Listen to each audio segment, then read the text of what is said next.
สวัสดีพ่อแม่พี่น้องเบิร์ดสุขุสุขคนเนาะวันนี้ก็มาพอกันครับบาวเดย์ลูกแม่ใหญ่สีเก่าแล้วพี่น้องวันนี้บาวเดย์ชอบพามากินสมตำเนาะตำหุงพักกันที่พักบงเลยกับกระปุ่นพี่น้องก็บรรยากาศเนาะบรรยากาศข้างหลังย่ามมือแรกนะพี่น้องเนาะแสบบาวเดย์ด้วยพี่น้องเด้อ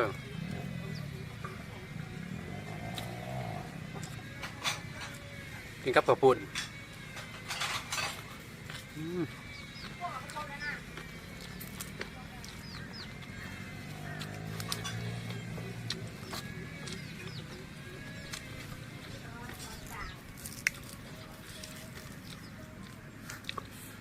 ว่าไม่เหมือนแมงวันเลยยังมี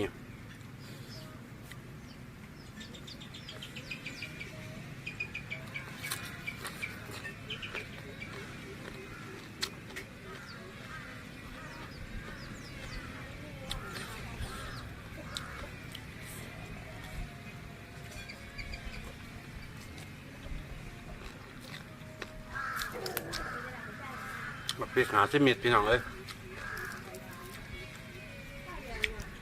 ตำเองแสบเอง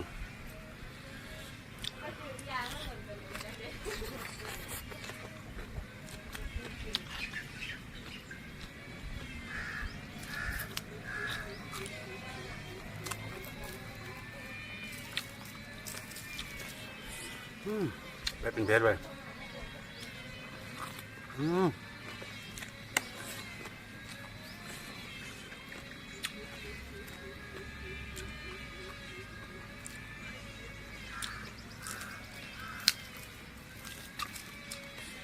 บรรยากาศอยู่หน้าคือเก่าพี่น้อง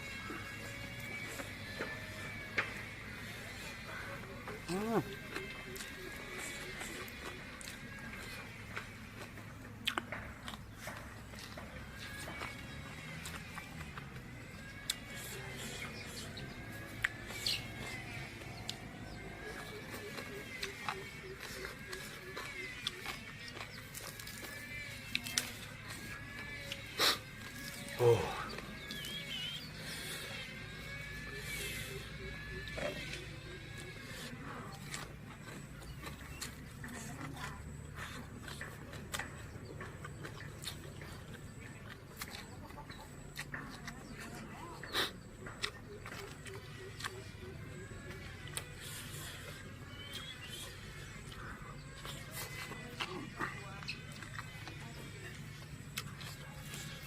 บรรยากาศหลังฝนตกพี่น้องเอ้ย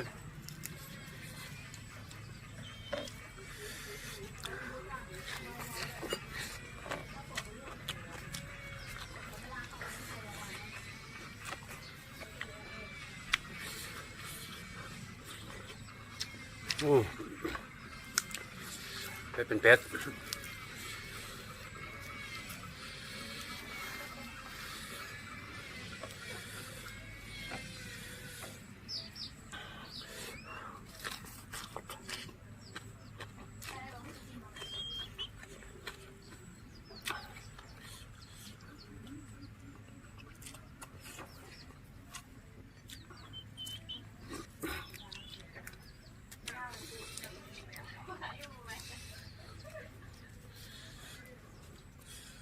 ตำเองแสบเองพี่น้องเลย